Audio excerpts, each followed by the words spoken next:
ये आपका हो गया मैन्युफैक्चरिंग अकाउंट आपका आता है। मैन्युफैक्चरिंग अकाउंटिंग के सबसे पहले आपको क्वेश्चन में मिलता है ट्रायल बैलेंस, सही है। और ट्रायल बैलेंस में ओपनिंग इन्वेंट्री वगैरह साथ मिलती है, फिर एडिशनल इन्फॉर्मेशन मिलती है आपके पास, और फिर आपके पास स्पेस होता है। ये 15 मार्क्स का क्वेश्चन आपका हो गया पार्ट ए।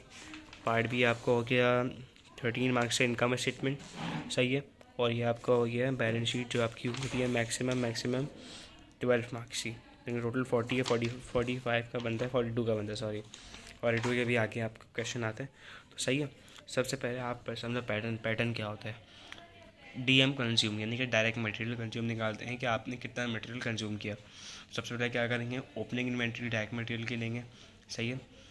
ओपनिंग ले लिया, परचेजेस ऐड कर लिया, वो उसके आप देख लो उसके परचेजेस रॉ मटेरियल्स के। ओपनिंग इन्वेंट्री रॉ मटेरियल के 7900, परचेज ऑफ रॉ मटेरियल्स आपका गया 47,000, सही है, वो ले लिया।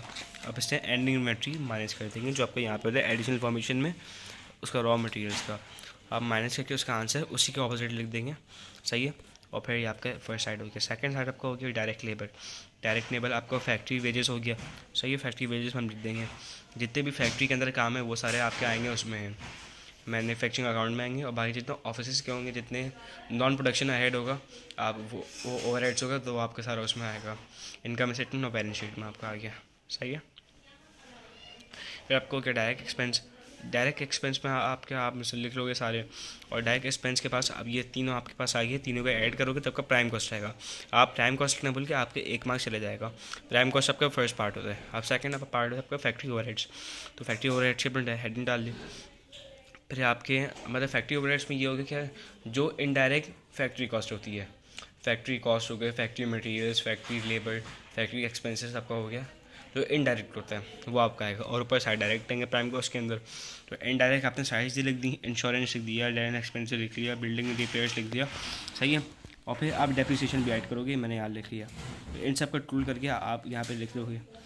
और फिर इसको और जब प्राइम कॉस्ट को जब आप ऐड करोगे ना फैक्ट्री ओवरहेड्स को, आपके पास निकलेगा production cost over a period, यानी कि आपने इतनी प्रोडक्शन कर ली है।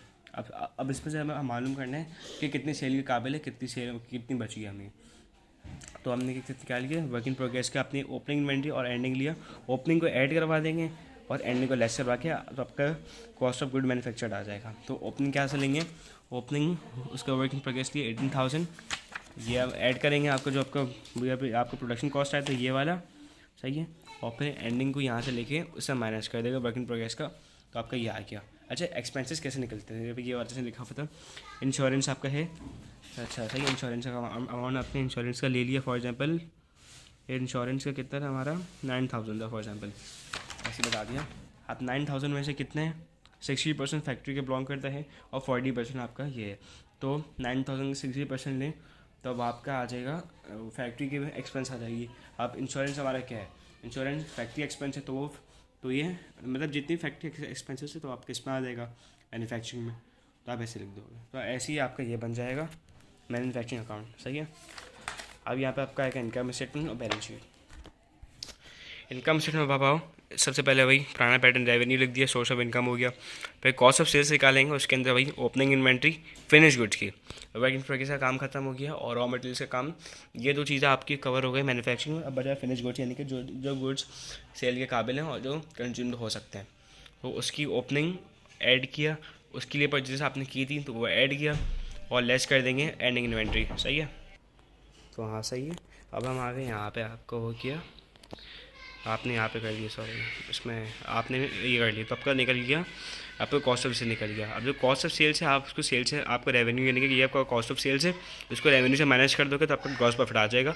सॉरी इससे अच्छा इसमें एक चीज़ भूल गया, जब आप इन्वेंट्री सेट कर लोगे ना उसमें कॉस्ट ऑफ गुड मैन्युफैक्चर्ड जो आपका कॉस्ट आया था ना, जो यहाँ पे आपका निकला था पहले पार्ट में कॉस्ट ऑफ गुड मैन्युफैक्चर्ड, आप वो लेके यहाँ पे ऐड कर दोगे, सही है। फिर आपका कॉस्ट ऑफ सेल्स निकलेगा और फिर कॉस्ट ऑफ सेल्स को आप रेवेन्यू से माइनस कर दोगे तो आपका ग्रॉस प्रॉफिट आ जाएगा, सही है।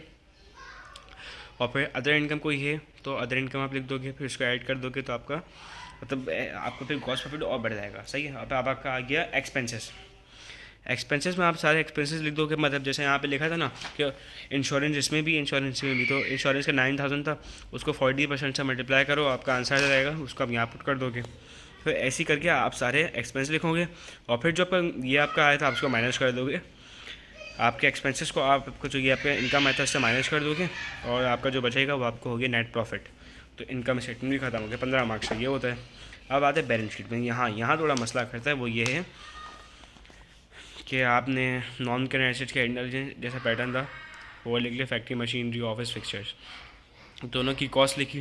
कॉस्ट के बाद एक्यूमुलेटेड डेप्रिसिएशन, यानी कि जो इस साल आपका डेप्रिसिएशन निकला और जो प्रोविज़न आपके पास गिवन था उन दोनों को ऐड करो और इसको यहाँ पे लिखें, यहाँ पे ऐड करके यहाँ लिख लो और फिर इस वैल्यू को इससे माइनस कर दो, आपकी बुक वैल्यू आ जाएगी। और फिर जब ये दोनों वैल्यूज़ आ जाएगी इन दोनों को ऐड करके आपका कि नॉन करंट एसेट्स आपके हो गए टोटल में।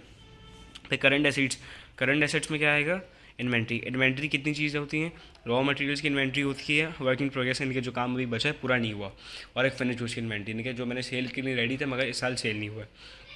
तो इन दोनों की एंडिंग इन्वेंट्री जो हमने माइनस करवाई थी ना इनकम स्टेटमेंट से और उससे आपके मैन्युफैक्चरिंग से, तो आप जो एंडिंग इन्वेंट्री है जो एडिशनल इन्फॉर्मेशन में गिवन होती है आप वो लिख दोगे वो तीनों।